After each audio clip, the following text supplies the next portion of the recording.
Hello, everyone watching us online from wherever you are. My name is Kenya Hutton, he, him pronouns, and I serve as the Deputy Director at the Center for Black Equity. And I want to thank everyone for joining us for today's discussion. Um, Today, we're going to be talking about HIV in the Black queer community. Topic we've all talked about, and we have a great panel of folks to share some stories with you to talk about it. But first, I want to introduce my co-host. I'm having glare. I'm going to take that off. Introduce my co-host for the evening. None other than Toni Marie Preston. Hey, Toni. Hey. How are you? Toni is one of the newest additions to the Center for Black Equity. Toni, take a few seconds and tell the people about yourself. Sure. So my name is Toni Marie Preston. I am a licensed social worker, a macro practitioner. I have a lot of, experience working with professionals, community members, and, organizations doing organizational change work, administrative, social work, variety of different things. So a lot of training and consulting is a lot of what I do within, my different positions in my career. So yeah, that's just a little bit about me. Awesome, Toni. Awesome, Toni. Toni's cool peoples. Known her for some time. Super happy to have you here on the team at the Center for Black Equity, and super excited to have you co-host tonight's discussion.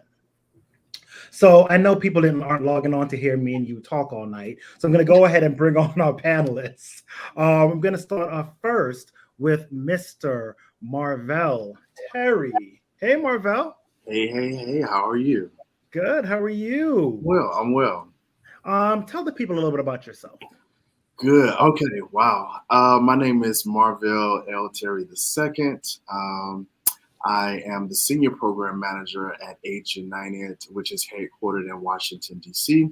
My work while I've been working in HIV is really around creating community, really trying to improve the outcomes of Black gay men, particularly in my hometown of Memphis, Tennessee. Started my own organization as well as a conference called Saving Ourselves Symposium. And that is a little bit about me for right now. Awesome. Thank you. Pleasure to have you with us. Thank you for having me. All right. So next up, we're going to introduce Mr. all the way from Atlanta, Mr. Daniel Driffin. Hey, good sir. How are you? Hey, good people. All is well. How are you doing tonight? Good. Tell the people watching a little bit about yourself. Hey, everyone. I'm Daniel, live full-time in Atlanta. Had a handful of jobs and different things. Most recently, I serve as the co-founder of Thrive Support Services, an online support group for Black gay men living with HIV. Outside of that, I'm a full-time public health doctoral student, finishing this degree at Georgia State University, in addition to some independent consulting here and there, and really everything at the intersection of HIV health for Black, gay, same-gender loving men. Awesome. Thank you. All right. Next is last but not least, Mr. Rashaan Gilmore. Thank you, Kenya. It is really a privilege and a pleasure to be here. Rashaan Gilmore from Kansas City, Missouri. Yes, we do have running water. We do have electricity. There are no covered wagons. Kansas City is a great place to call home, and Blackout, the organization that I founded in 2017, is focused on improving the healthcare outcomes of Black queer people in Kansas City and beyond. And so we provide access to PrEP and providers who provide access to PrEP in communities from Minneapolis, Minnesota, all the way across the state here to St. Louis, Missouri, and other parts of the country. And I'm really glad to be here. I'm looking forward to a very robust conversation. Outside of my HIV work, I host a radio show called Unbossed and Unbothered, and a television show on PBS called Flatland. And that's all. Awesome. Thank you. All right. Hope y'all are excited about these panelists as much as we are. So without further ado, what I'm going to do is I'm going to change our layout here a little bit, put you all up on the top of the screen. And first question that came in, just so folks can get a little bit know a little bit about you. Describe your personal or professional experience with HIV as an animal and why. Anybody can go first. Certainly won't be me. Marvell, Daniel, have that. Marvell, go ahead. Marvell, go ahead. I don't want to take someone else's answer, but I will go first. I'm a Marvel comic fan, and so of course my answer would be a Black Panther. I think what Black Panther means to me, or what has been depicted in the comic books, is a person that has been very resilient, a person that I think moves in silence. A Black Panther at night cannot be seen. And so I think my work has been one of silence very often, very behind the scenes, sometimes very independently, and then times as the Black Panther.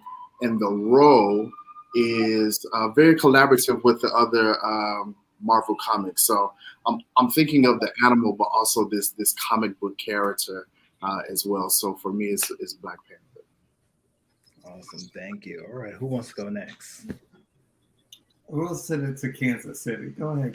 I see what you did there, Daniel. It's kind of a trick question for me. It would be two. So forgive me. I got to do it this way, Kenya. But for me, it would be an elephant and a whale. Okay. I love elephants because they are big and strong and bold, but they are very family oriented. And they have good memories. And I think as Black queer people, we have to have a really good memory about who we are and where we come from, and always know our way to safety. And I think elephants do that. They know where they can find sustenance. They know where water, sprung up 30 years ago, and they'll go to it. And they're very protective. So I love that.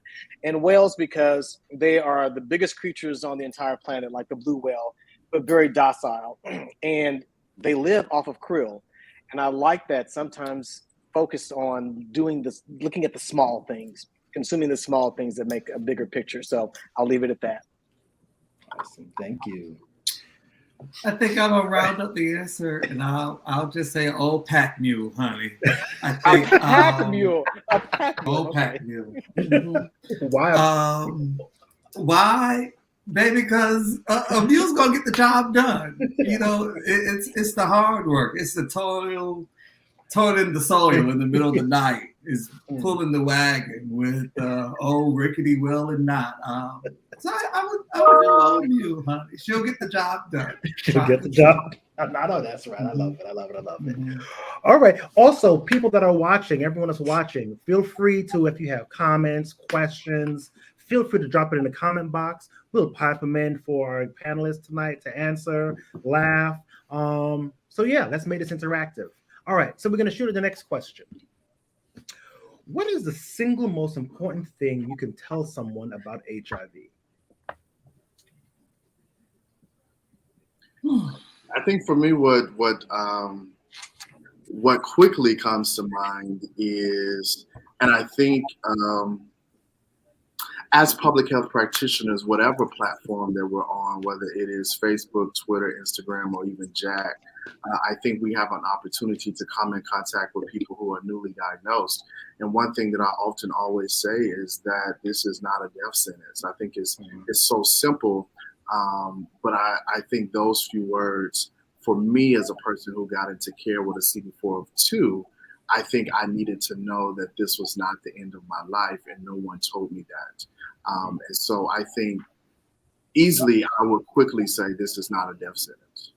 Awesome. Thank you for sharing. I think jumping in, I would continue that conversation and say, you are not alone. I think we're many in numbers, number one, but there is such a community. I'm very similar to Marvell. I remember learning my status on June 19th, 2008, and I felt like I was the only person living with HIV, in a small rural city.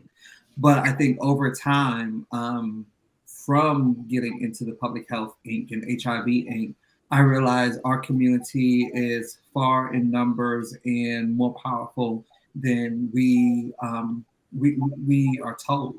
So I would definitely say you're not alone. For me, it's a little bit different, and it's interesting that Marvell said what he said about HIV is not a death sentence. So I always tell people that HIV is not a death sentence if you know your status and you're in care and you're supported in those things. For me, as a person who's not living with HIV, my message is to those who are like me and who are not living with HIV, which is that we have a part to play.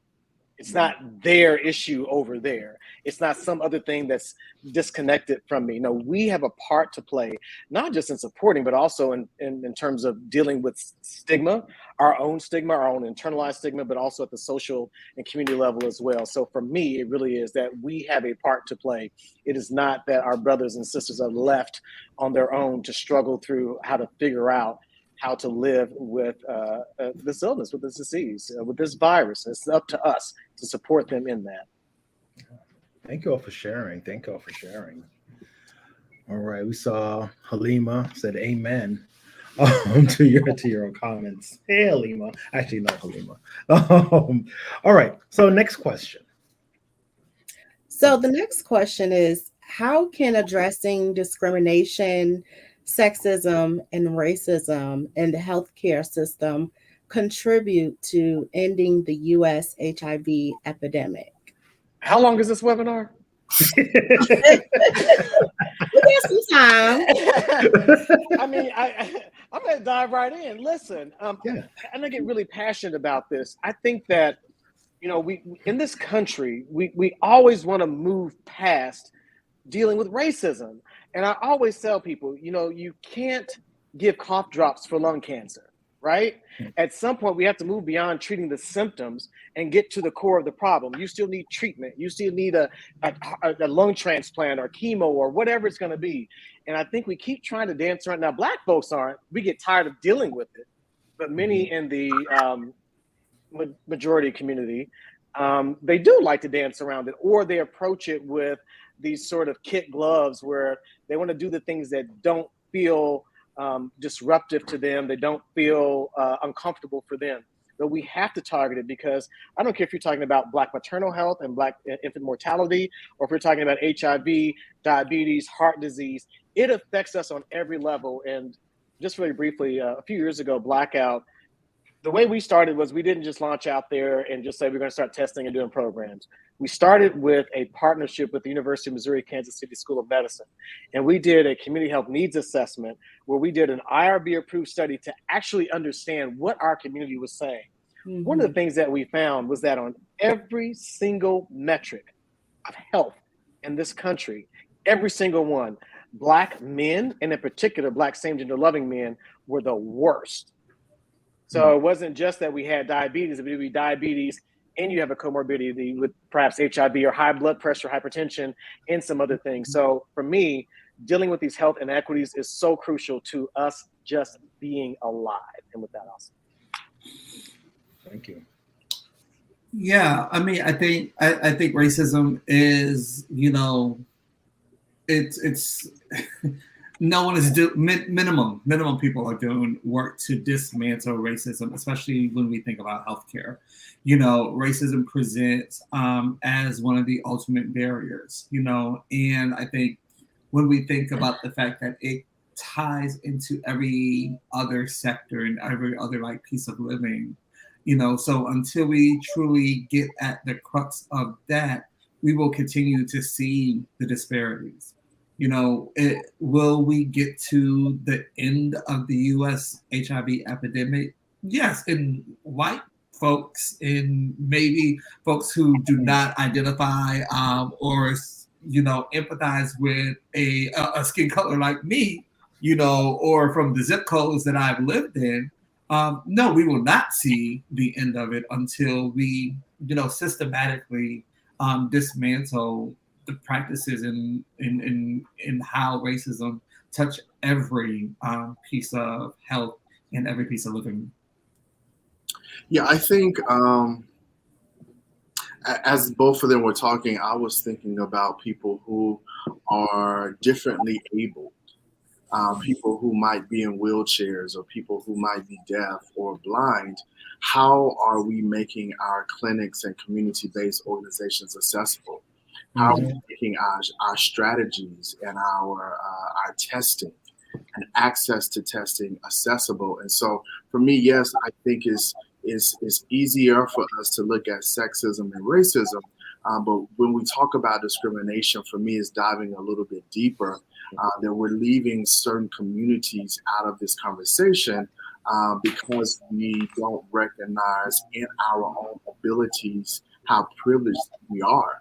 And that if we all are going to end the HIV epidemic, we got to pull everybody along. We have to like bring everybody along. That's different languages. The way that I learn or the way that I read is differently than this person over here that might be able to read a little bit more than I can, or my level of understanding is different than this person over here. What are we doing in our clinics, in our healthcare settings, in our strategies to meet the needs of those individuals while still meeting the needs of everyone else? And so for me, it's so layered when we talk about discrimination and how it shows up in different settings. And then when it comes to the thing about racism and sexism, I mean, we hit on it already around Black women giving birth and this notion that Black folks can experience pain at a different level than our other racial counterparts. How does that go into when doctors give us medication when we're newly diagnosed? There are still rural areas in this country that you cannot get prescribed medication until your CD4 drops below 200. We are mind-boggling. And so when we talk about discrimination, sexism, and racism, like we have to go deep and how it shows up in our communities. I just want to jump back in on that, and something that Marvell said. You took the words right out of my mouth. You know, there was a study done by Stanford University a few years ago, and they run this every so often, so maybe every 5 years ago, or 5 years or so. And one of the things that they found was that today, among medical school students, 42%, of course, these are mostly white, 42% believed that Black people, one, have thicker skin, literally, and that two, we can endure more pain, and that three, we are more likely to show up, although all empirical evidence is to the contrary, that we are more likely to show up to ERs or to doctor's offices seeking medication for illicit means. That's problematic. And quite frankly, again, we got to deal with the root of this. We mentioned Black infant mortality. The father of gynecology, J. Marion Sims, would literally conduct his treatments on Black women, treatments in quotes, unconsented, and with no anesthesia, no pain medication. So everything we know about modern gynecology started with that, but he was experimenting on Black women and Black babies, where he would take a shoemaker's awl, which is a sharp object, and drill into the back of baby's head. I mean, so we got a lot of undoing to do. And this is important if we're talking about ending the HIV epidemic, because we know that we live in a time where rather than confront the truth of racism, sexism, and discrimination, we'd rather hide from it. We'd rather pass laws in states like Florida that say, well, if it makes white folk feel uncomfortable, we can't talk about it. So imagine the impact of that on healthcare if we're talking about ending the HIV epidemic, and we can't even talk about in medical schools how problematic that is. Wow. Y'all up here preaching already. We just started. Y'all just started. I'm just a little altar boy. Deacon over here. They got it. I'm just here. All right. So switching over, Tony. Yes. So how have you dealt with HIV stigma in your community? One, stigma, how do you measure stigma? What are the metrics of stigma? Sometimes stigma cannot be touched or seen. However, it can be experienced. And so for me, stigma is about changing the hearts and the minds of people. If it's about changing the hearts and the minds of people, the way that I've addressed HIV as a person that in the last 10 years have been very public, in Memphis have been featured in newspapers and things like that. And it's not to brag, but it is to suggest or to show in a small town like Memphis what I needed to do to combat stigma was I needed to be willing to be the vessel in a way, or be the first one in a way, to be able to publicly say I'm living with HIV, and you just move forward in that. I think I don't want to use the words "it get easier." I think that's been coined by our other racial counterparts, because for some people it does not get easier, and I want to acknowledge that. But I think for me, with the support of so many others around me, the journey addressing stigma became easier for me because of community, because of the village that I had around me. Yeah, I think very similar to Marvell. I would say throughout my life, not only as a person living with HIV, but also as a practitioner of public health, I have created different solutions to HIV stigma. I think some of the earliest examples of that was myself and four other folks creating the Young Black Gay Men's Leadership Initiative, and that activity was designed to create additional opportunities for young Black gay men to infiltrate and to begin to change HIV within their communities. So like imagine someone coming to a 3-day training, first time seeing other Black gay men openly talk about being Black, openly talk about being gay, living with HIV, but also having, a conversation around the science, the community mobilization, the advocacy, to a better health outcome. I think even with myself, Larry, and Dwayne creating Thrive Support Services, our love story, not anti-stigma, but our love story to HIV was the organization, and within the name itself, transforming HIV resentment into victory everlasting. So again, I think it's those nuggets, that have gotten me to the place where I am currently. But it's an ongoing process. I think we like to think that like once you tell your HIV status one time, I believe we like to think that once you tell your HIV status one time, it's out there. But I think Black gay men and Black folks overall, have multiple conversations on inviting people into one of the most detailed pieces of their lives, And I think even inviting people in to those types of situations is another version or is another way to dismantle or reduce the stigma experience within our community. I guess for me, similar to what Daniel was saying, I mean, sort of my love gift to the community in terms of dealing with stigma really is Blackout. But prior to founding the organization, one of the things that I did was a photo voice exhibition where we asked Black queer men who were living with HIV to share their stories publicly. And that had never been done here, and probably at that time in very few other places since 2014, 2015. And it's not to disparage work that I don't know about that did happen, but just saying that here it was very novel. And just a quick little story. When I came into the field, there were two things waiting for me at my office at the FQHC that I went to work for.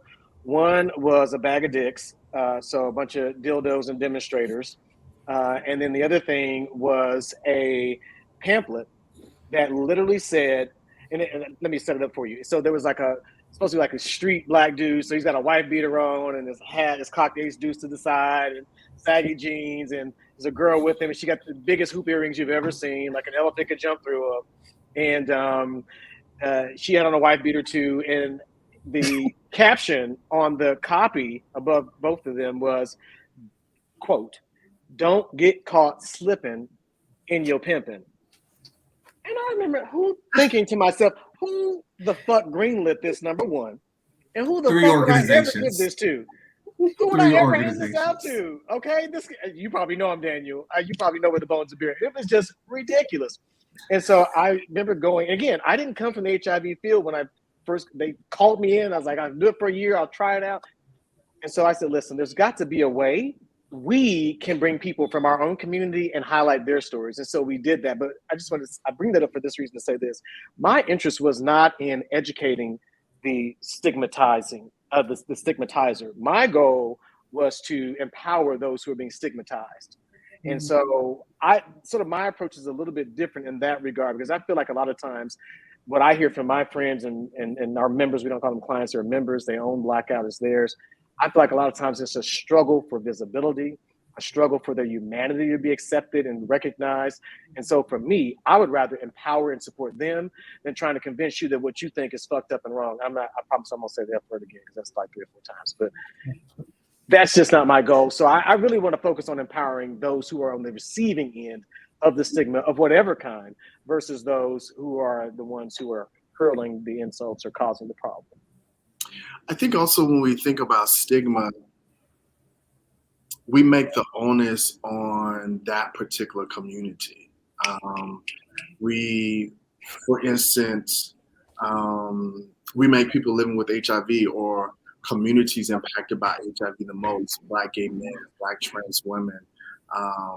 We put the onus on those communities, but I also think there's a responsibility of all of us, whatever sector you're in. And so for me, that is faith and religion, that is academia, that is civil rights organizations, historical civil rights organizations, the Divine Nine, all those organizations as it relates to Black folks, I believe have a responsibility to talk about this daily, because what begins to happen is you begin to approach it from all angles, but if you're only approaching it from the lens of those most impacted, those conversations are very limited.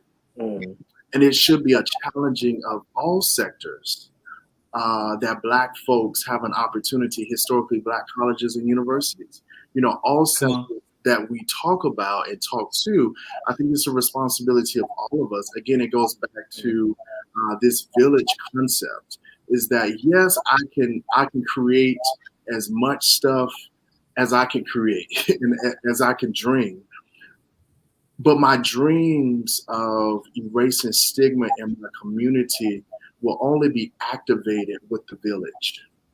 It is not merely myself, but it is a collective that will support me in erasing stigma in my community.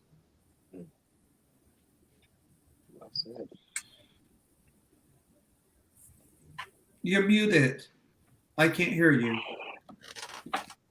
You would think I would unmute myself. I always shut, right?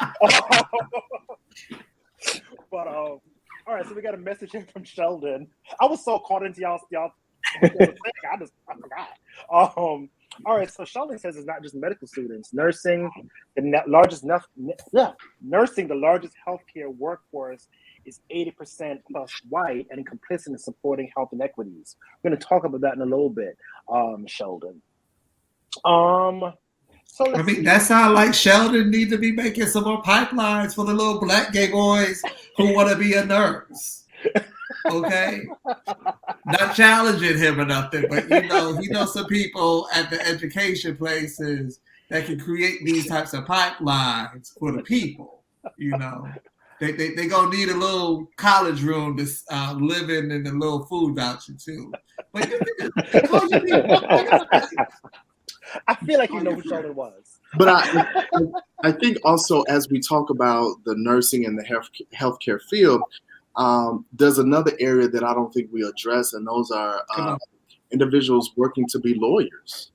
We're talking about our DAs and our public defenders in our community who continue to perpetuate that stigma because we are not meeting them at the law schools to educate them about HIV, similar to we're not meeting the medical students, doctors, PAs, nurses at the medical institutions to update the textbooks.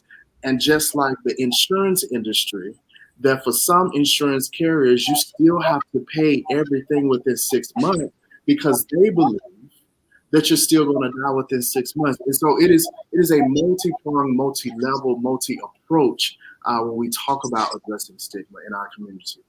Yeah. Absolutely. Sheldon is the first VP of the National Black Nurses Association doing just that. Shout out, Sheldon. Okay. The Black Nurses Association. Awesome. All right. So I'm gonna pivot real quick, not really, but we're gonna talk about funding, right? So funders.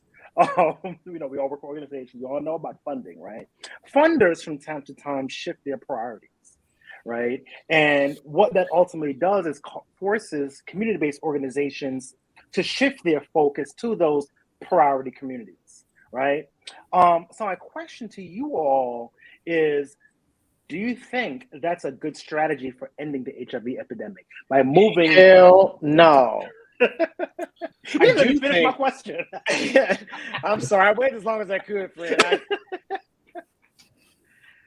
I'm usually not premature. This time I had to go for it. It is. Thank you, Daniel. It is. So let me put it this way. I do believe that the funding should follow the epidemic.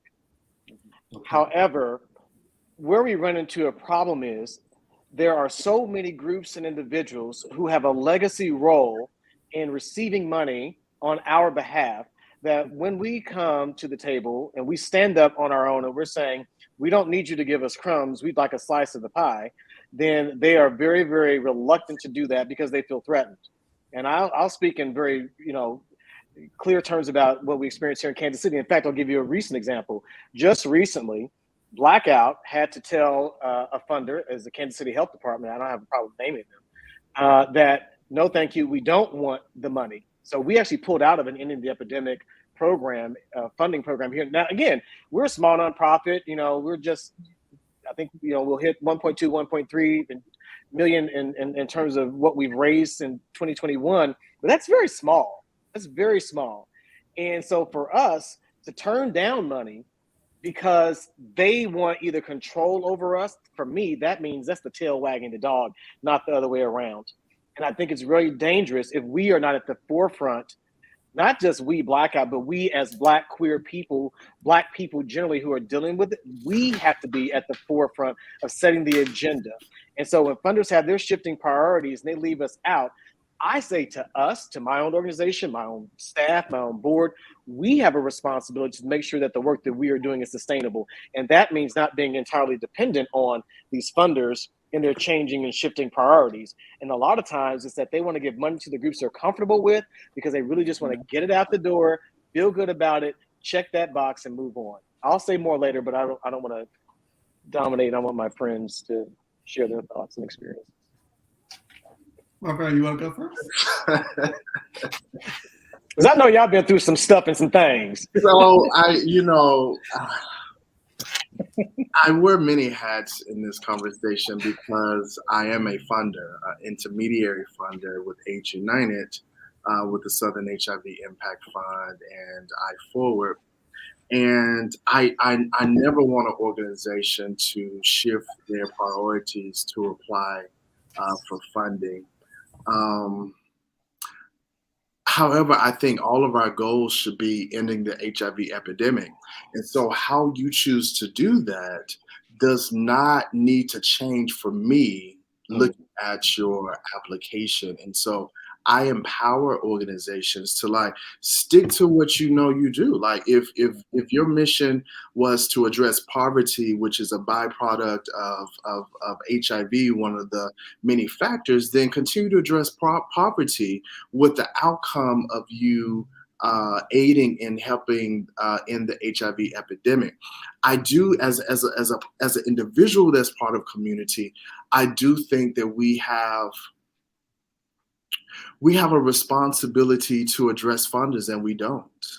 I think we sit back very, very passively, and we allow funders to do whatever they want to do, create whatever priorities they want to create.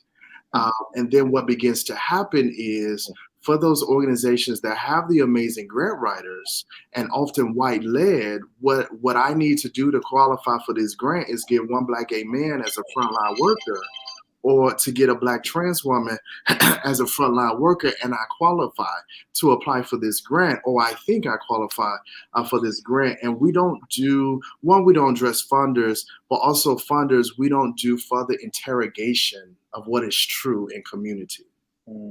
I don't think we do a good job in vetting organizations. I've received so many emails after the fact I fund someone about the reputation of said organization. And I don't think there's one solution to this, but one, we need to, as community, begin to close down the big ASOs because they are not doing the work anymore. It is small organizations in our communities. I said what I said, honey. I'm like, you just stepped into it. I'm so glad you did. It is time out for ASOs to keep getting the money. I think as we come out of this racial reckoning with Black Lives Matter and COVID and the pandemic, and now Black folks are dealing with 2 different pandemics on top of violence, on top of education, on top of voting rights protection, on top of abortion, like on top of everything, we cannot continue to allow white-led organizations dictate, even as a community member, what I can do and what events I can put on for my people. And so I just think, one, as a funder myself, I have a lot to say, but on that, but I will pull back and just recognize, like, I don't hear from community as a funder.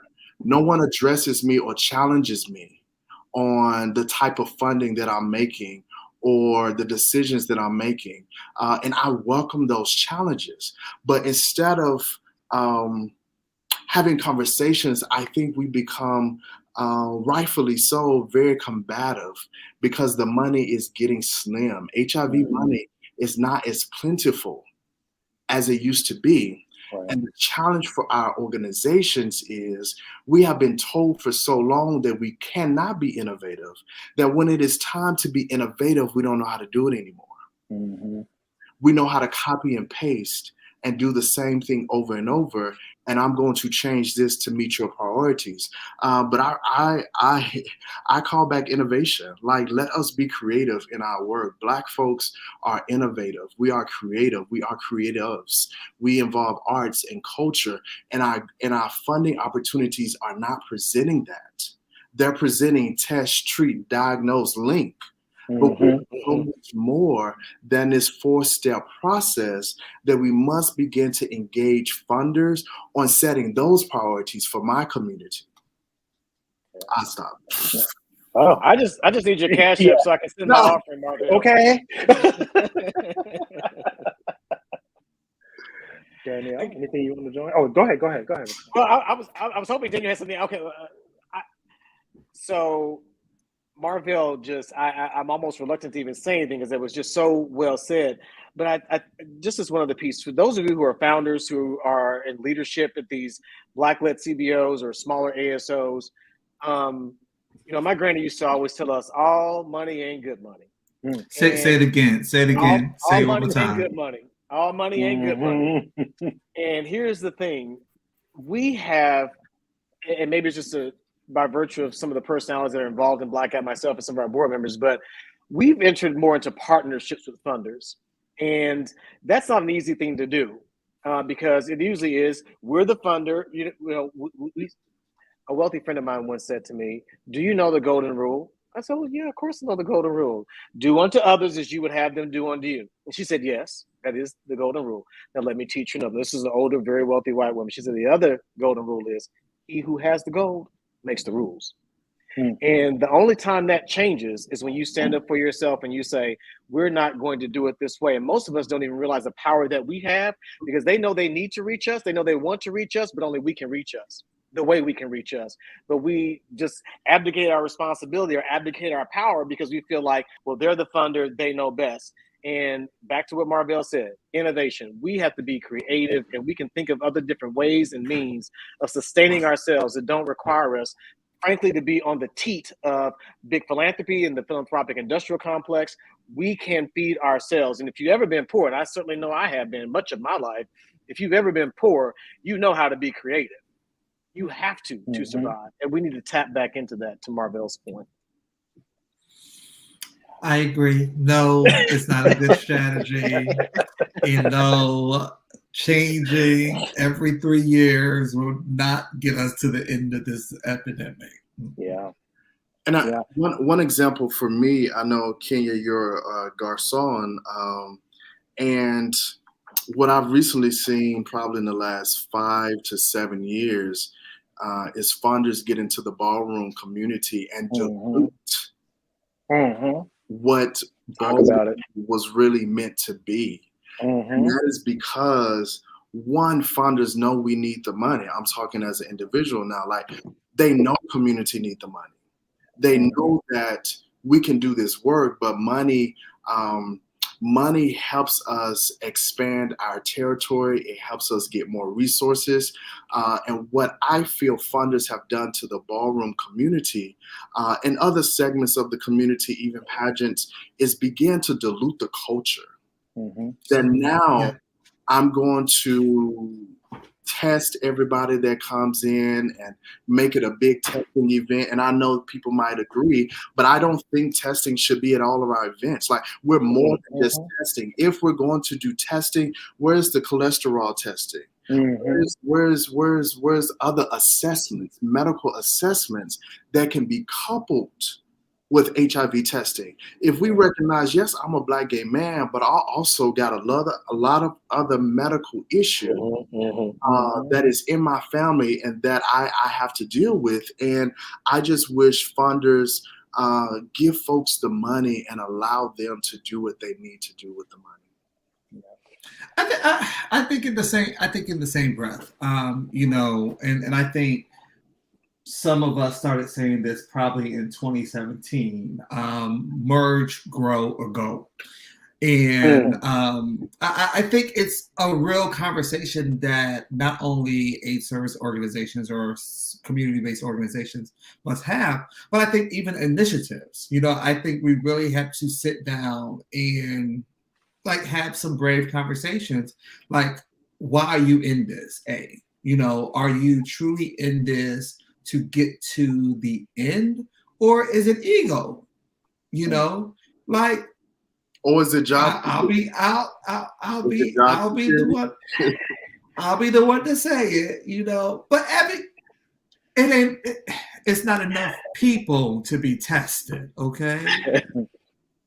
We don't have 20,000 Black gay men in the city of Atlanta to tell them their HIV status. The numbers ain't adding up, sis. So why are you taking? And stop taking these people money. Y'all stop taking these people money. Taking these people money. But I think that's another element of it, Daniel. You just hit the nail on the head. I think that's another element of this too. That I feel like a lot of times we've been focused on getting approval from these white folk because we want their money.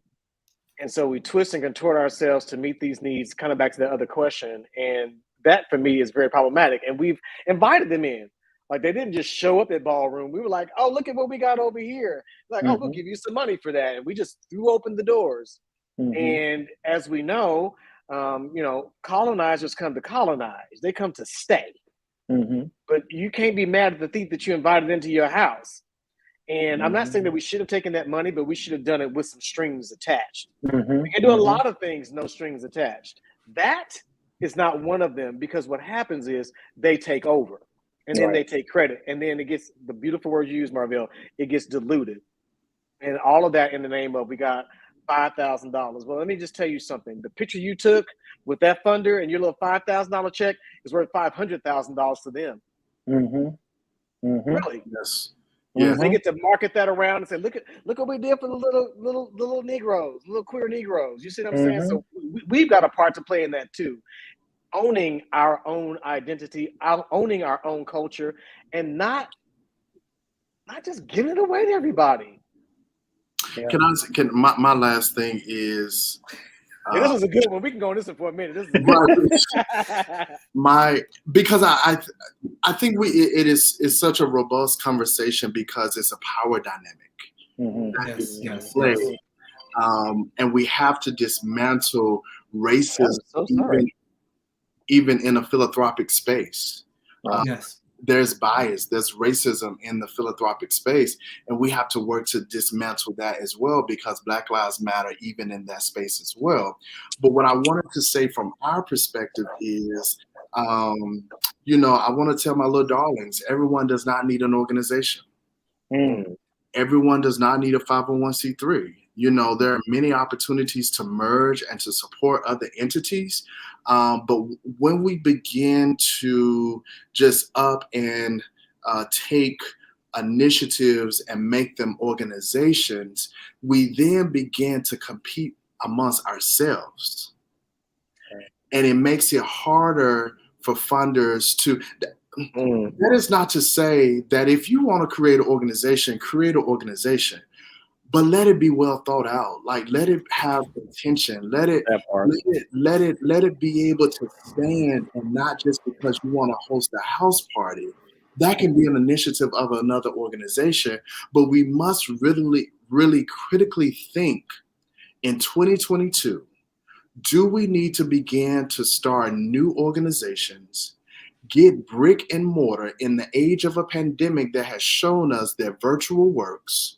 We must begin to ask ourselves those questions in our community. Sit down and create a little logic map before you go through that process. But I mean, you can watch it on YouTube. We're all three founders, and so I think that's an interesting element of this too. And I know. Well, I don't want to take us in a whole of a rabbit hole, but I just think it's interesting that, we got a little time. What you gonna say? Okay, we got time. We got time. Go for it.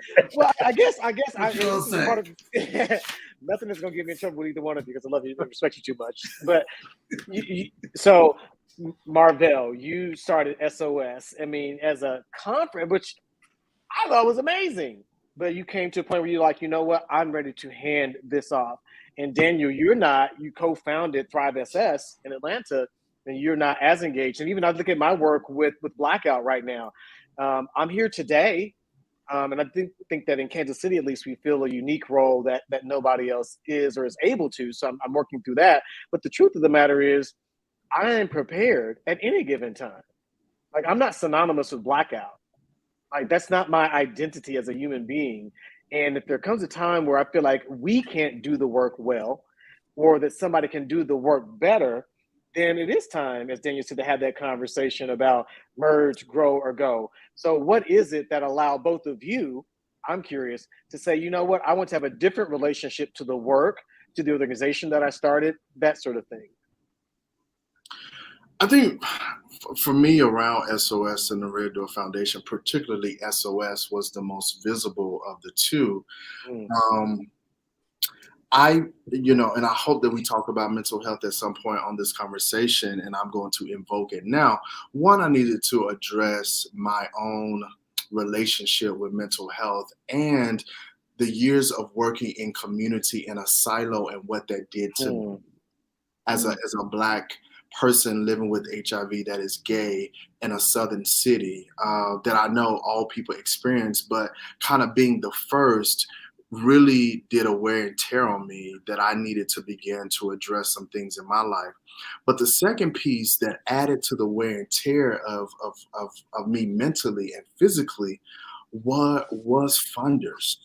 Were the difficult conversations and the expectations that you required of me as a Black conference that don't require of the conferences led by white folks leading with race. And so... Okay, come on.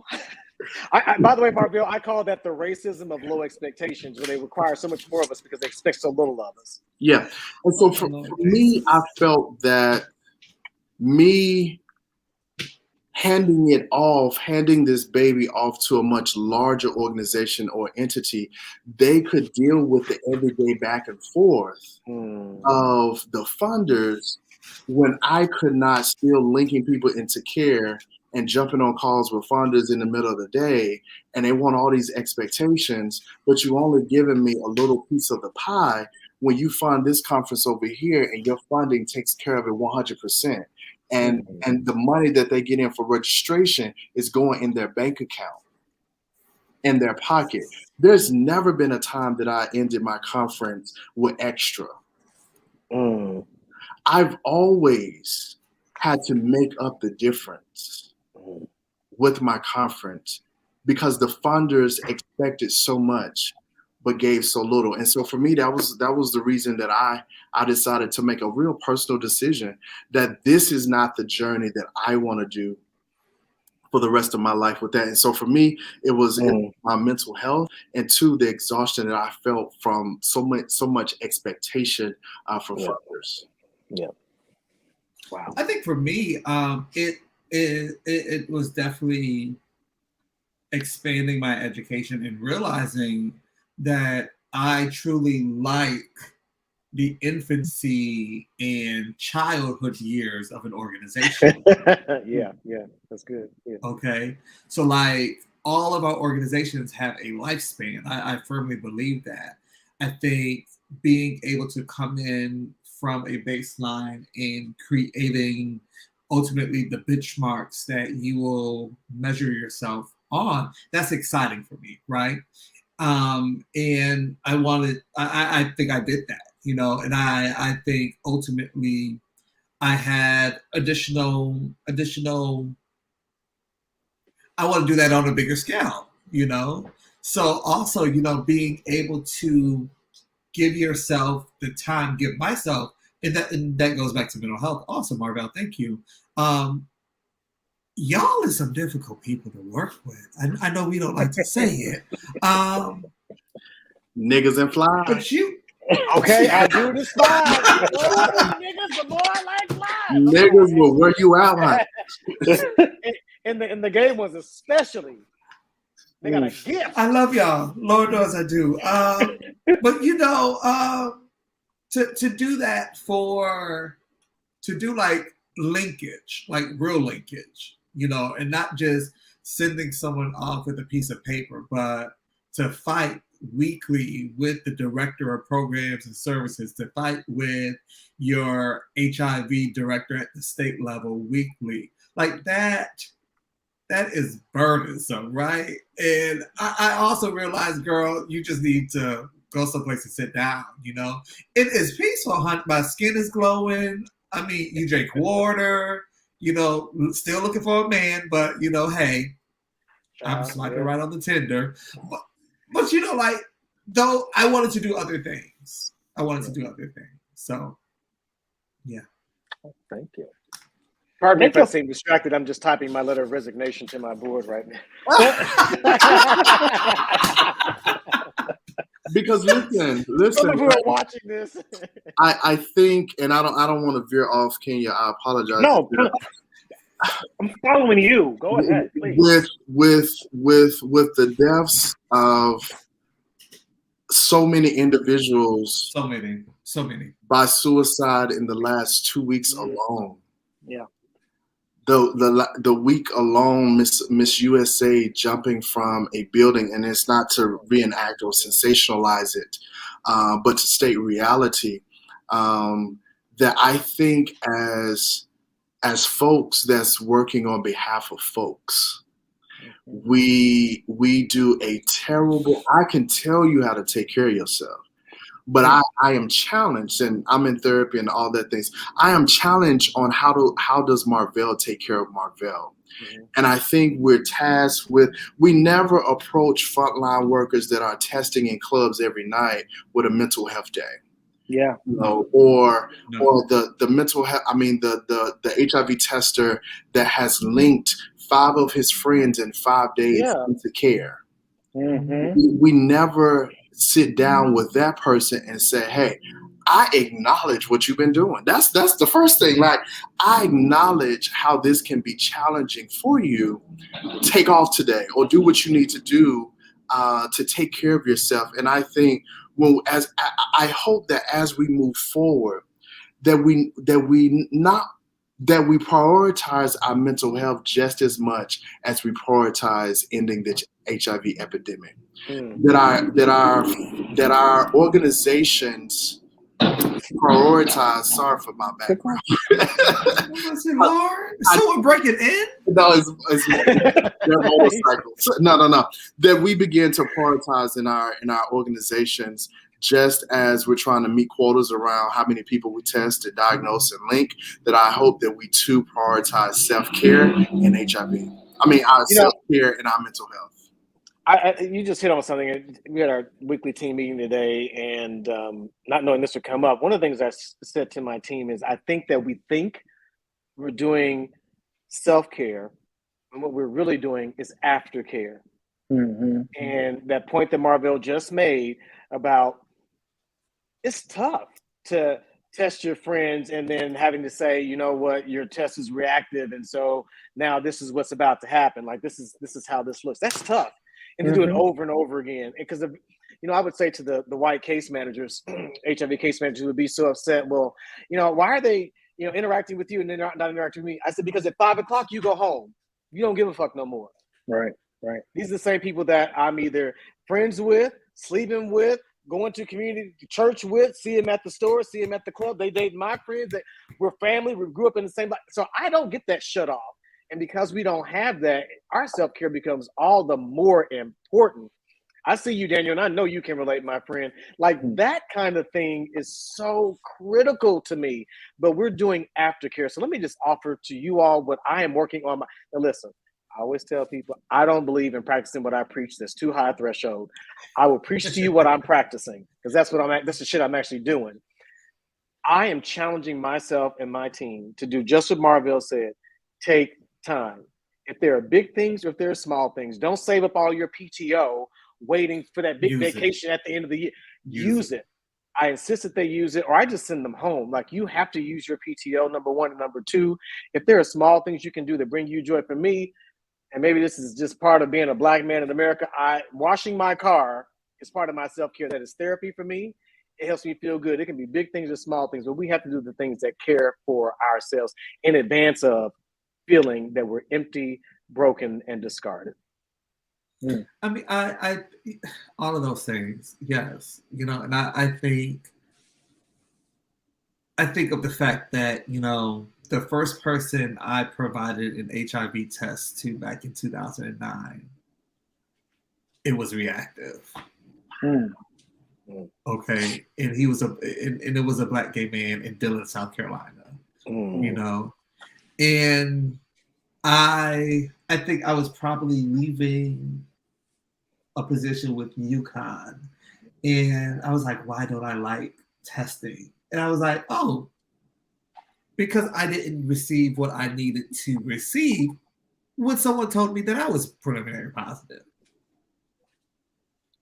And I do not think, I haven't read any articles, I haven't seen any presentations, truly dedicated to the re-traumatization that we and that other Black gay men, especially those living with HIV, but even just Black gay men, period, go through every time, we prick a finger and drop it in a test, that we turn or a quick around, or even, having to provide those like culturally competent linkage services. Not competent, but like real life linkage, like, girl, I would never go to this place because they definitely gonna call you out your name and they got rats and roaches, but like the safe places, the places where you will be treated as a human, the places where you can, be able to see folks who look and sound like you. So I think all of those things matter. I don't know where we are in your questions. Honey, I threw it away already. You know, you have three of the Clark sisters up here. Right. Really. Yeah, But girl, what song you want us to sing? right, Okay? what song? Kenya, I wanted this is to great. kind of tie that segment up and say, while we talk about kind of some of the traumatizing pieces of walking with our people across the continuum of care, I also have to say it's been rewarding to I haven't worked directly with testing in about 6 years, volunteering, yes, but not directly as an employee. And so being friends with a lot of the people that I've diagnosed and tested on Facebook, and how every now and again I can inbox them and say, hey, I'm proud of you, and that I see you, you know, or seeing, you know, people getting married or living full lives. I just sum that up to say. And so I do think that there's a reward here. And I know we have become fatigued by data. I know that's a whole nother segment. Data is important, yes. But constantly throwing in my face that 1 in 2 Black gay men will be diagnosed with HIV in their lifetime, like that's a prophecy. Like we cannot continue. And the data has its place, but I think that is so discouraging when you don't see numbers move. But what is rewarding when you see lives grow and lives expand. And I think all of us on this call have, whether we've tested someone or a friend has come and told us that they were just diagnosed today, we've experienced walking with someone on that journey that get on the other side. And some of our friends did not make it on the other side of this journey. We acknowledge that in this moment, and we remember them and we honor them. But we also acknowledge the ones that are still working at it.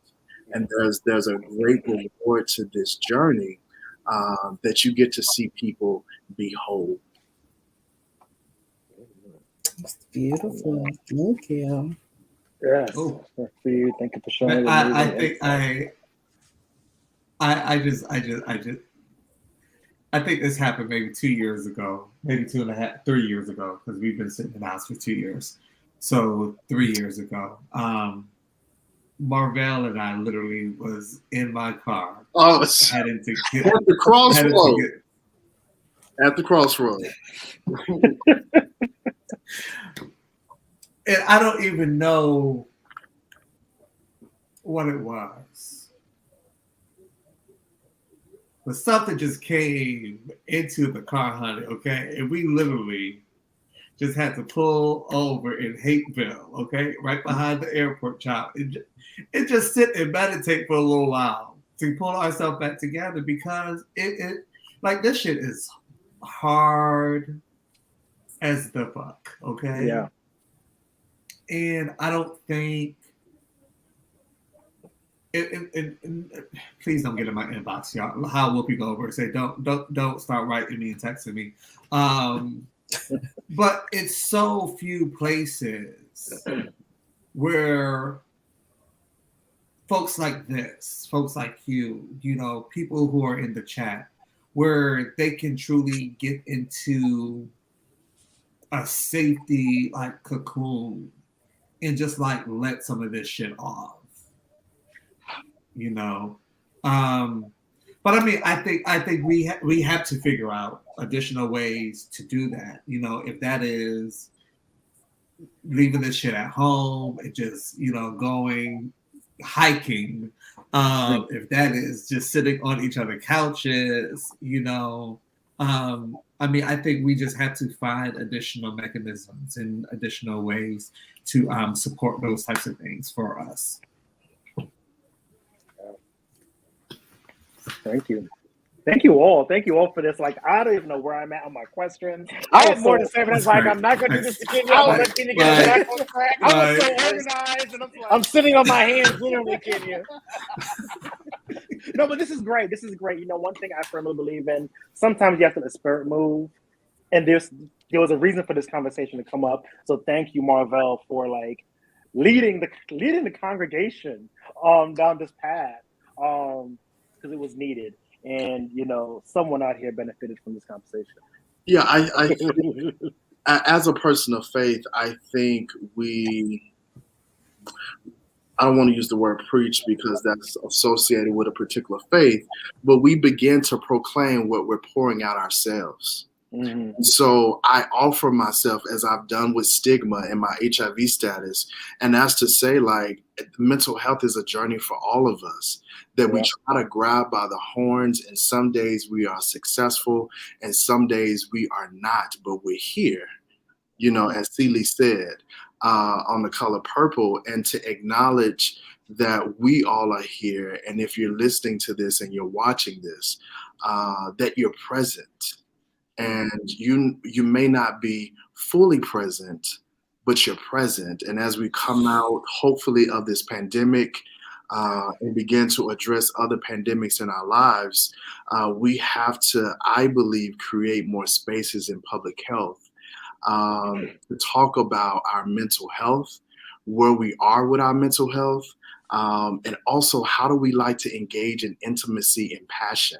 I think as practitioners, we get on panels and we repeat or we regurgitate what we think folks want to hear. And we're not honest with ourselves or with the public on where we are in our life. And of course, there's some reservation about what you share very publicly. But I think that we've learned as people working in public health is that I think we've learned to be just so vulnerable that it hurts. And sometimes our vulnerability hurts us. But I believe that it will help somebody in the long run. And so we're just proclaiming, I think, what we're pouring out in our own personal lives. I think we've learned a lot of really bad habits as Black people when it comes to how we show up for ourselves and how we show up for each other. How many of us grew up in families, this is rhetorical obviously, but how many of us grew up in families where we watched our mothers, grandmothers just give and give and give and give and give till they had nothing, literally, mentally, spiritually, emotionally, financially, just give and give and give. And I think that we have to, one, break that cycle of feeling like unless we've given it all, everything we've got, everything that we could, even little pieces that we could hold on to for ourselves, that unless we've given that, we really haven't done the work. Well, none of us are called to be a Christ in that way, right? So I think that's one thing we have to unlearn, some of those bad behaviors. And we don't think of it as bad behavior because we think that's what the family does, right? But if you're giving to the point that you have nothing left for yourself, you have given too much. And if you do that, then you make the other person a thief too. I know a lot of you have probably seen that clip of Iyanla Vanzant and Oprah talking about when you give to the point that your cup is empty, then you have overgiven, and then you've made that person a thief because they've taken something that doesn't belong to them. What's in the cup is for you. What flows out of the cup is for everybody else. But I think that, as Marvell rightly said, we've not created the spaces. And Daniel, I love what you were just getting at. Like we've got to have opportunities to come together. We have conferences to talk about how we're going to end the epidemic. We have conferences to talk about this. We need a space. It's a conversation that's come up for years, and it's probably that I'm so sensitive to it means I probably should do something about it. I don't know that I have the capacity, but we need our own retreat. Well, you just said you was writing your resignation letter, so I mean you got a little time now. Sabbatical Okay. to restore myself and practice my poetry on various tropical islands. You said whole what? Oh, I meant poetry. That was poetry. It's going dead. It's going dead. The truth be told, my poetry does not need no more practice. Let's move it right along. Let's stay focused this week. We're talking about ending epidemics, and that's something different.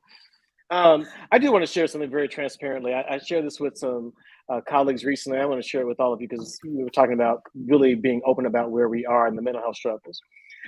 My mother has 4 beautiful and intelligent children, of which I'm the most beautiful, most intelligent. Don't tell my siblings because they already know.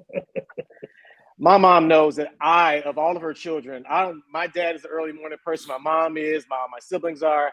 I, however, am not. And that alarm that you heard going off was because that was my alarm. It's supposed to be set for AM. I actually set it for PM, and that's why I went off now instead of. So I don't do early. I can't even make my alarm go well. My mom called me the other morning, just out of the clear blue. and it's early, and I'm one of those people when I wake up, let's not do a lot of talky. Let me just make sure I'm alive and that my toes work and my brain's able to process. So I come out into the kitchen, getting some coffee. My mom calls on FaceTime and says, "Hey, Mom, what's going on?" I thought something was wrong because she knows not to call me early. And she says, "I was just up thinking about you." Now, exactly, Dan. You know, Black mamas doing that. Okay, what the spirit done told you. Okay. And so she said, "I just wanted to make sure you're okay." I said, "Yeah, I'm okay." And I was. She said, "I just want to make sure that you know that if the pressure of all of this gets to be too much, you can always walk away. And your dad and I will be here to support you no matter what." And for me, that went so far because there have been so many times recently. Now, I can talk about how in just a few short years, Blackout has grown and this is happening and that's happening. None of that shit matters if I drop dead. Right. None of that shit matters if I'm like, where's the highest building I could take a leap from? Or I'm just completely depleted.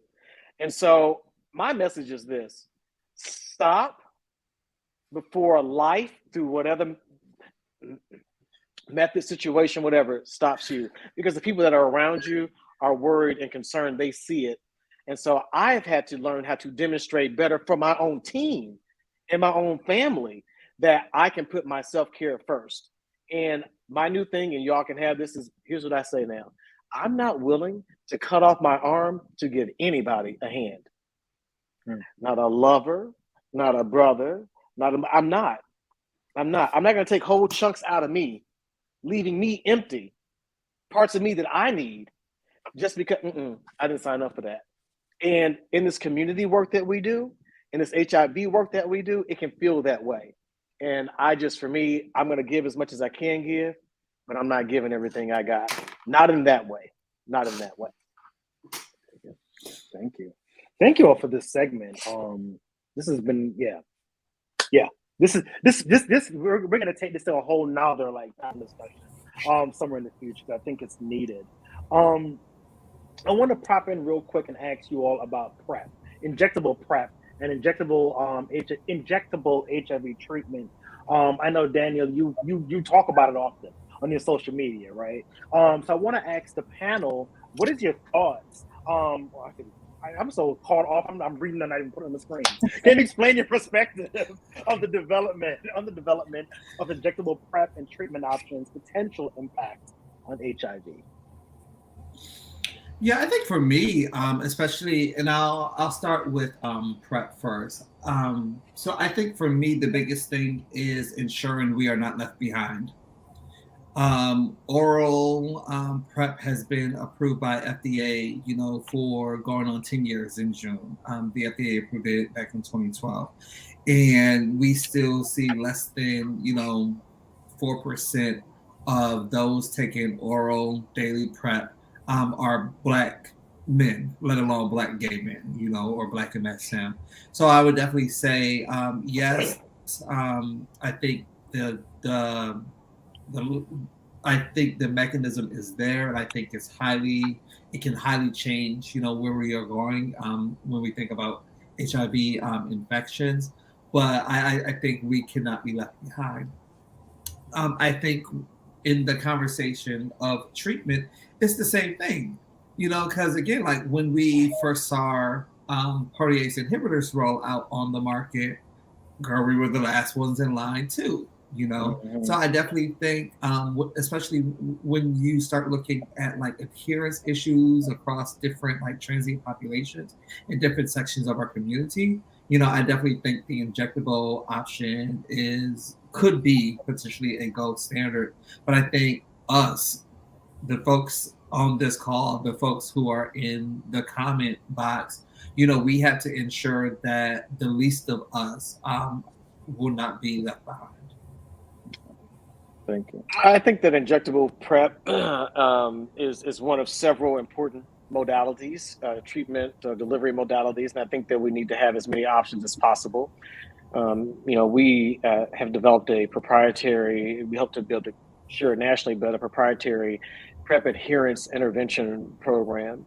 And we do actually measure for the members who join that program. It's heavily incentivized, but we do measure the amount of the medication in their blood.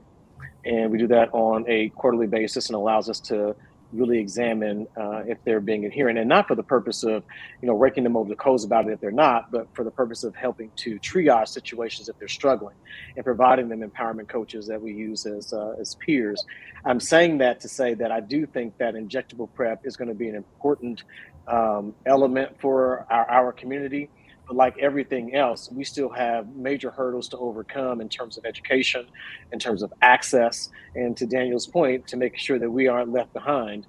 And so I think it's important. I think we can't stop there. Vaginal rings, the whole 9 yards, like we've got to keep going, because it's not going to be a one-size-fits-all approach for everybody. And some people, have an approach that is like, they just don't like taking pills every day, no matter what they are.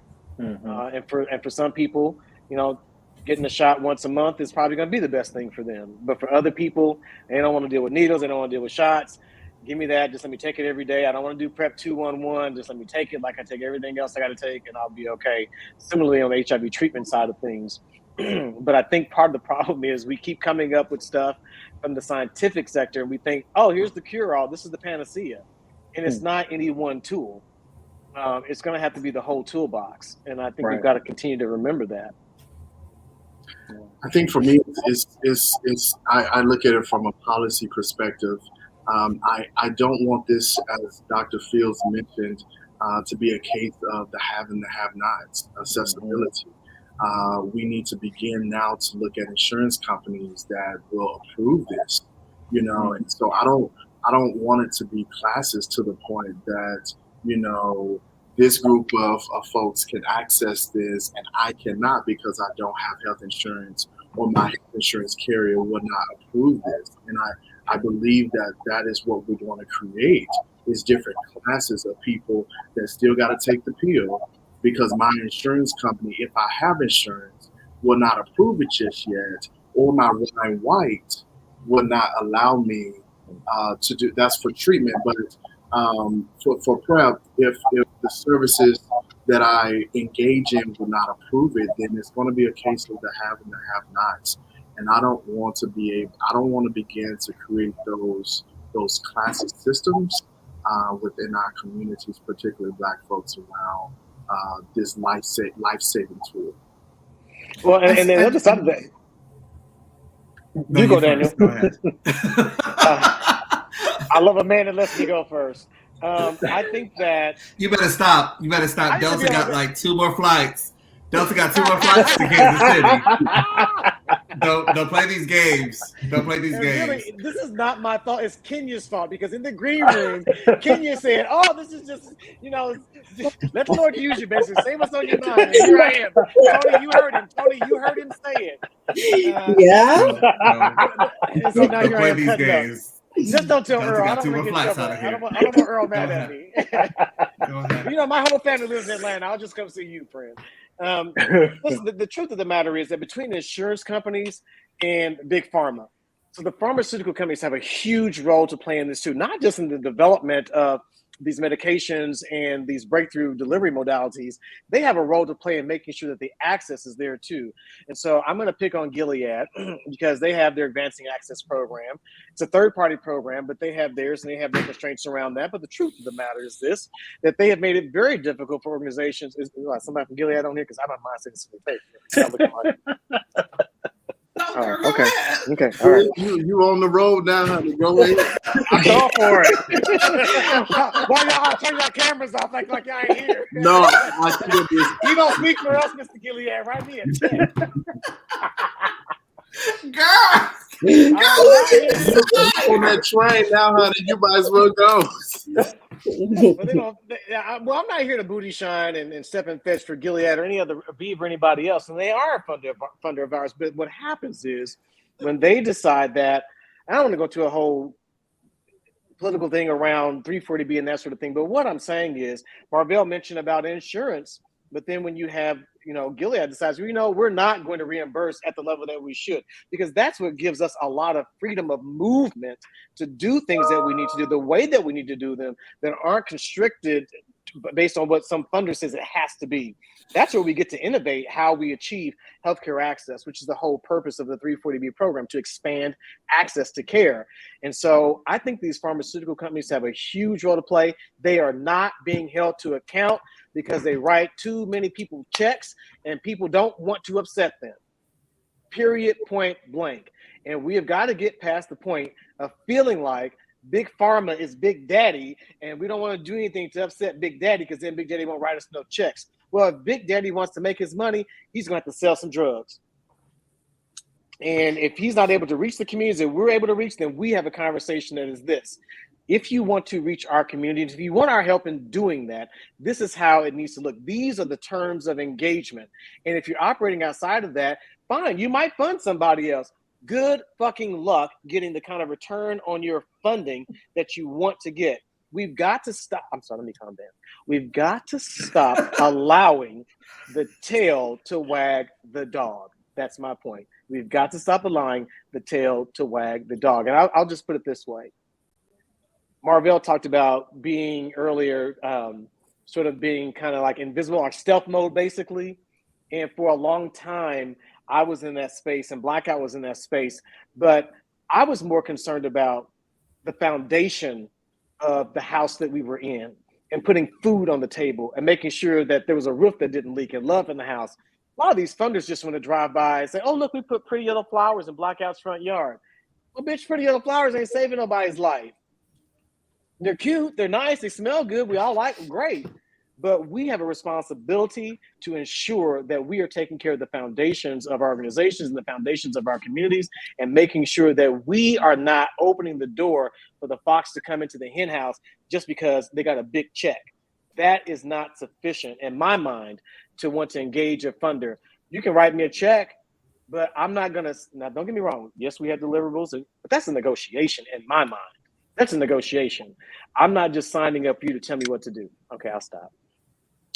No, I don't. I for sure don't want to leave you out there by yourself. I think it goes back to my earlier point, is how do we engage with funders, with challenging funders? And I think many of us need to be involved in policy efforts and understanding policy implications in our community with a multitude of funders that simply just drive by and not engage and come and look inside the house. And so yes, I think collectively, like we have to figure out a way as Black LGBTQ folks, you know, where are our C4s, our policy? Yes.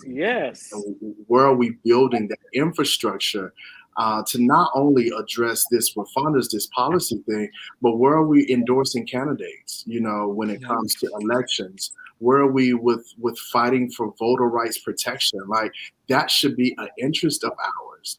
And the fact that HIV organizations are not speaking up about issues that impact the majority of the people that engage in services, to me, is erasure of issues that impact clients. And so I definitely think, you know, we need to think about the issues of policy implications and how do we create C4s or back the C4s that are out there that have our priorities aligned.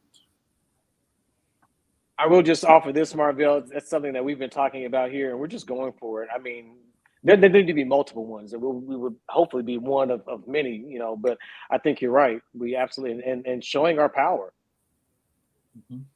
stepping into it and showing it. Because HRC is not the only place that can show our voting power. Like I don't know her. LGBT folks, I think in this last election displayed that we are a voting bloc. But I believe that was more white LGBT folks, and it did not account for the multitude of Black LGBTQ people because our identities are spread out so much that Black LGBT folks are a voting bloc that we need to be addressed to as well. We need to have town hall meetings that address our needs as well and be able to host that. You know, Center for Black Equity, what if they host the presidential debate and address issues among Black LGBTQ folks like HRC was able to do 2 years ago? And so how do we as Black LGBTQ folks build our infrastructure to be able to do those things? Yeah, and even if it's not a presidential debate, you know, at least in our big cities or big towns, you know, what does it look like for you all to support a list of candidates? I mean, you know, we have the Victory Fund here, and we had more than 7 Black LGBT plus folks running for our city and city council recently, and girl, like none of the nods were to Black gay people in Atlanta.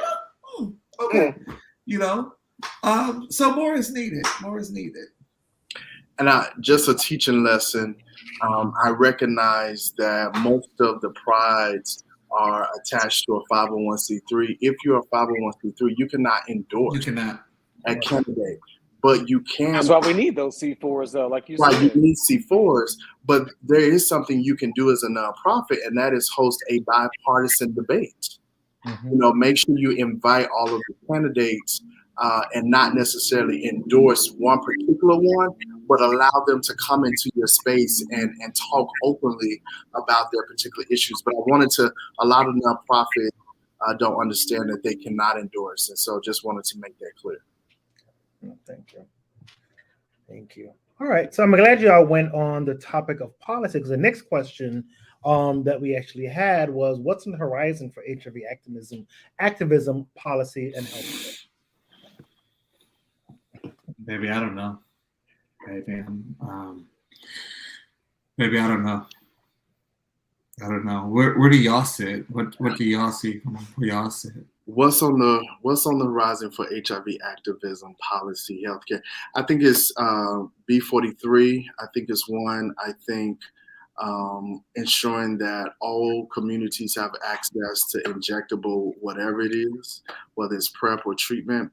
I think policy implications coming up is really voting rights. You know, I keep jumping on this because I think what society makes me do as a Black LGBTQ person is split my identities. Mm-hmm. And make me, you know, as a Black person, but I'm also a gay person. And so for me, what I've really been ensuring is, I think it's the messaging around voting rights. I think we just say voting rights, but it is really the protection of our voting rights. And I don't think the Democrats have done a good job in communicating that they're not necessarily trying to strip you of the ability to vote.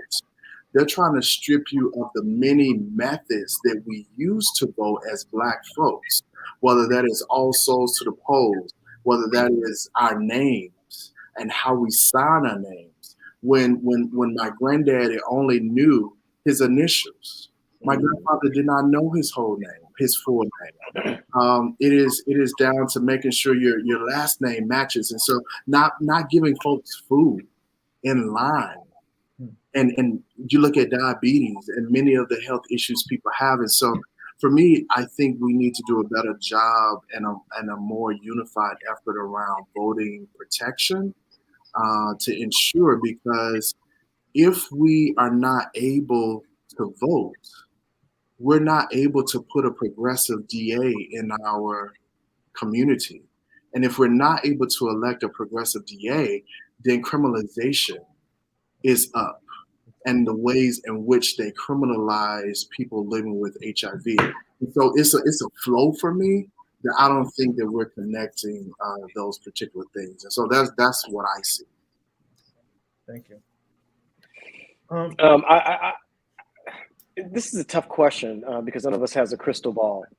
But what I fear, and I know this is probably not the best way to answer that question, but what I fear is that that law of physics will remain true even in response to a question like this around HIV activism, policy, and healthcare, that an object in motion will continue in motion unless acted upon by an object of equal or greater force.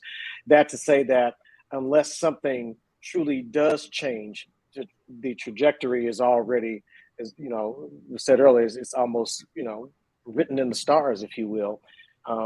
I don't know that we are at a place where we're seeing the kind of innovation, and I'm not trying to discredit anybody's work, my own for that matter, but I don't know that we're seeing the type of innovation in any of these three areas that will bring about dramatic, systemic, and sustainable change. And so my response to that question is that there needs to be a meeting of the minds in that regard. And I'm not talking about the conferences. That ain't it. SOS for me personally was something very different in that regard, but some of the others, the large, are not. That ain't it, sis. And so we've got to come together and figure out some different ways of approaching activism, policy, and healthcare overall. Thank you. Tony, want to take the next question?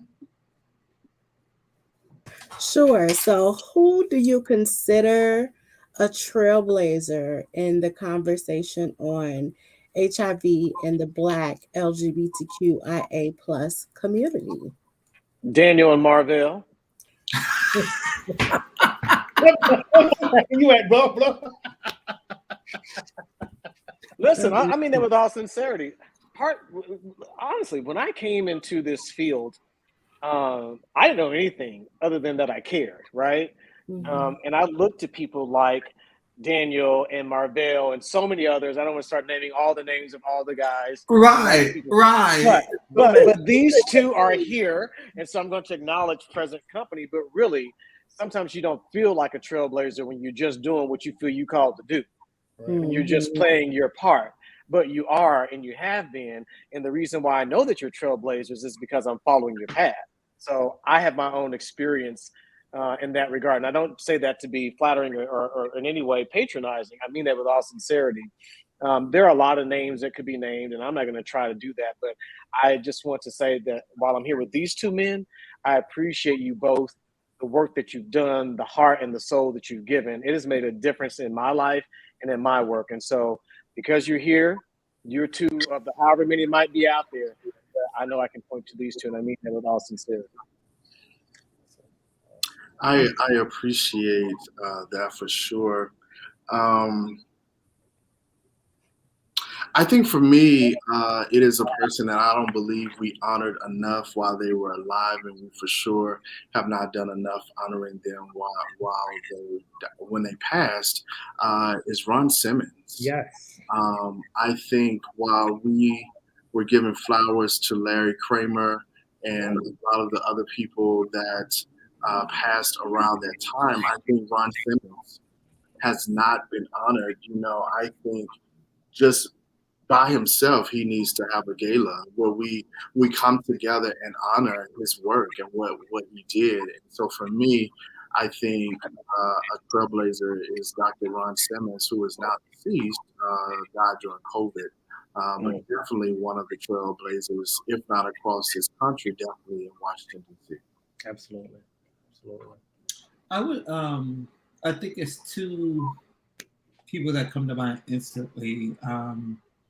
So like, I am just like in awe of Charles Stevens, the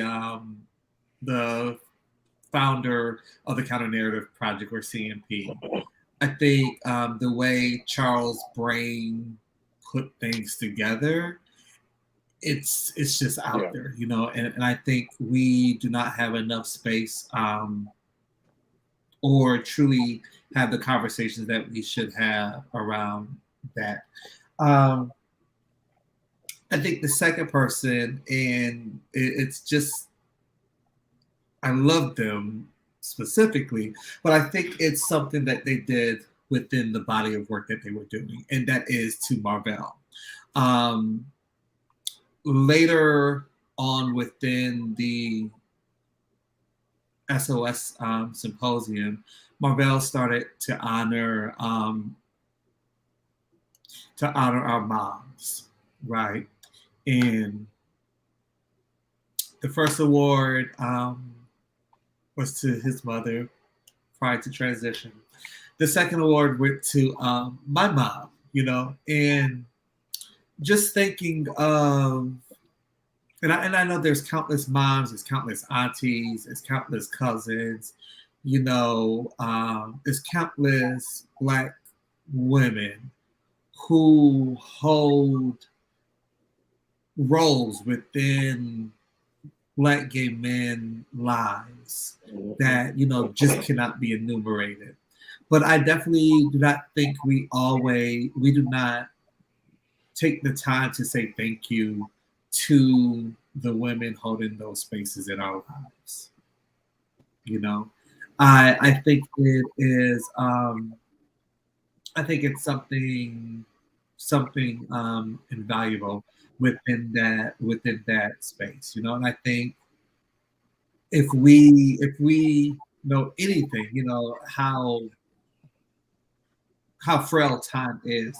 I think to be able to really say thank you to those people who will never be able to say all of their names, but those people are also trailblazers within the work that we do across the HIV community.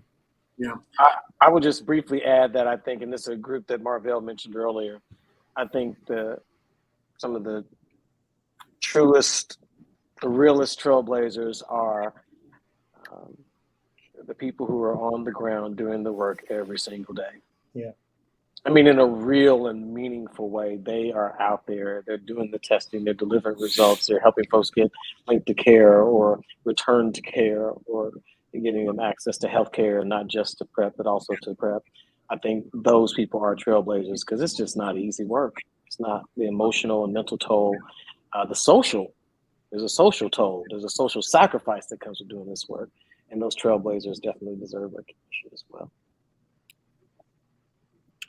I was just gonna say I definitely need to bring that award category back out in some way, because for me it was not just about, so the person that I call mother was not my biological mother.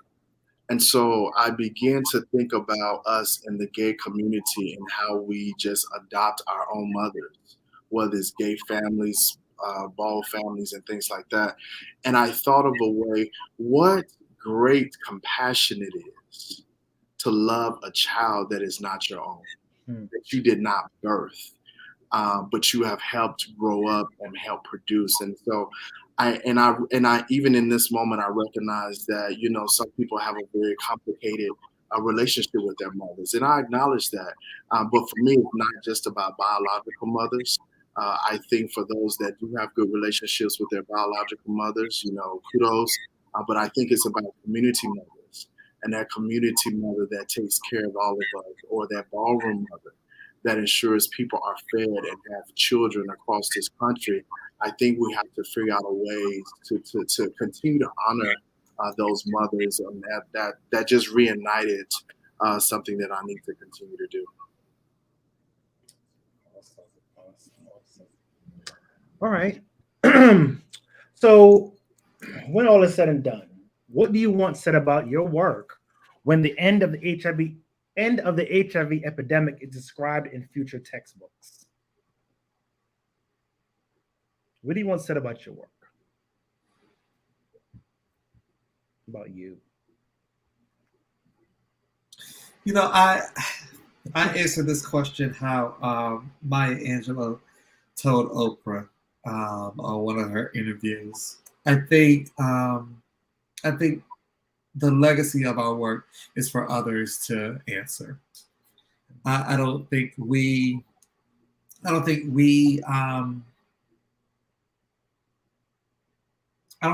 hold the space or truly can reconcile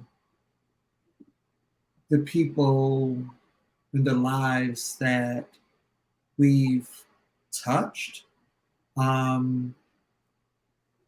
to say, you know, those words. I think about the countless people, from even any of us doing a presentation or speaking at a conference and it's being recorded, and someone on the backside of the globe watches it in the middle of the night. You know, we'll never know that. But I think it's those good pieces of energy that continues the goodness of humanity. So I'm unsure what the people will say. I just hope it's something positive.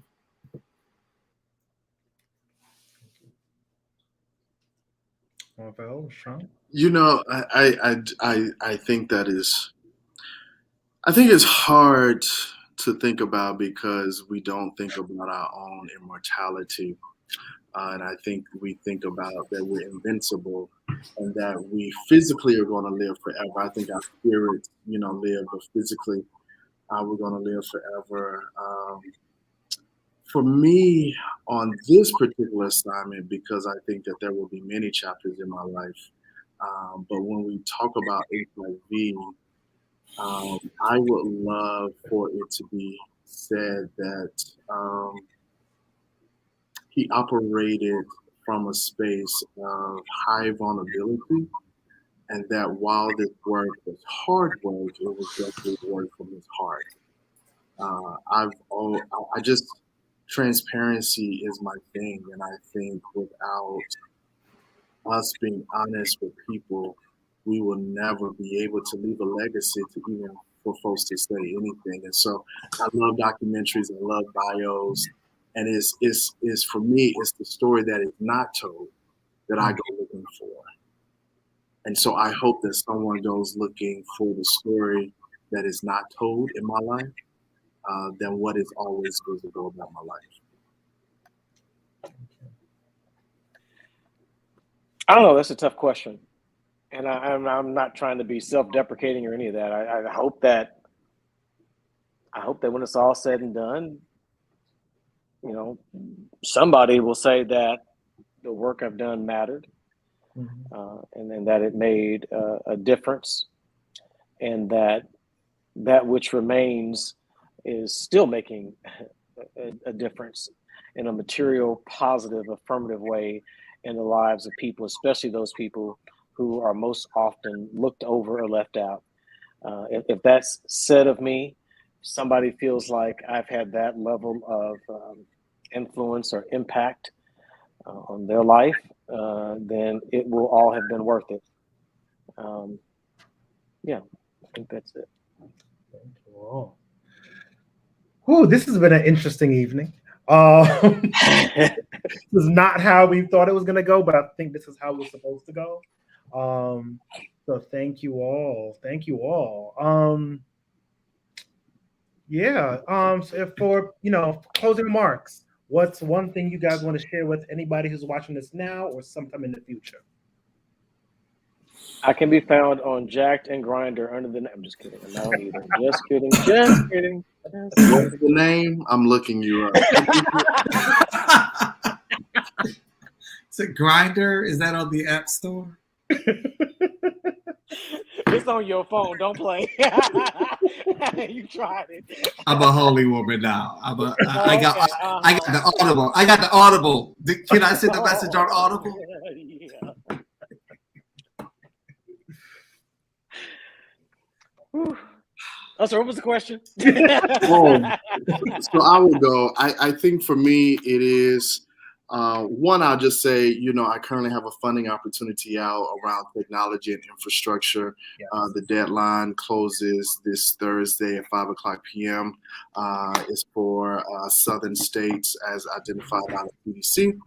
Secondly, as we talked about policy and offices and stuff like that, I know one of our colleagues, Vincent Jones, is running for state office in Dallas. And so his website is vinton4100.com. I just ask that we support our colleague and our friend in his pursuit of running for office. We need more of us in office. So that's vinton4100.com. Yes, shout out to Benton. I think for me, again, remembering like there's a community out here. There's a community out here. You're not alone. You can survive. You can thrive. I think those are the most important things to put out. And don't be scared to take that step. Any of these people, I'll throw them out in the street. They hide in public.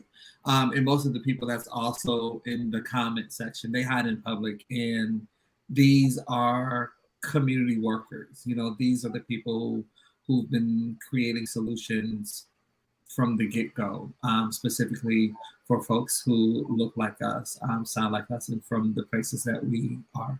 So if you need something, just like let us know, and if we don't know the person to make it happen, we know the person who do know, you know, and that's the network, and that's what we have to fortify ourselves on.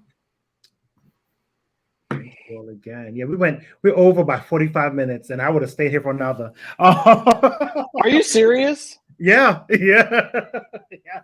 But I mean, the conversation was so good. Why could I? I'm not.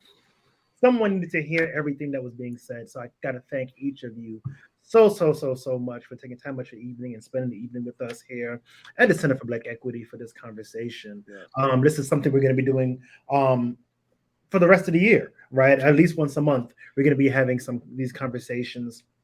We was going to do HIV and Black women, but the speaker got ill, so we're going to reschedule that one. But coming up, we have effective engagement of elected officials coming up with Matthew Rose and Victoria Kirby York, and we're actually working on another special guest speaker on that topic. And next month, we're going to be having biomedical interventions with Dr. Stephon Wallace and a few others. So, you know, these are conversations that we think just needs to be happening on a regular basis in our community, just so people can know about what's going on and know who's.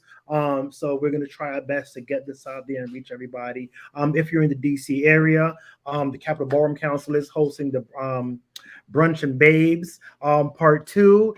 It was jam-packed last year. Last year. So if anyone's in the DC area, please come by visit. It's going to be at Johnny Pistola's. And yeah, Tony, you got anything you want to share? No, I just want to thank you all for a really wonderful, enriching conversation. All of the work that you all are doing within public health and within HIV work. You know, as a fellow kind of public health practitioner and social worker, I want to thank you all so much for everything that you all do in the work. So yeah, that's all. All right. So everyone watching, take care. Follow these folks. Only they have a wealth of information. And I'll see you all soon, hopefully. See y'all in person soon. All right. Take care. Good night, everyone. Bye, everybody. Thank you. Bye-bye. Bye.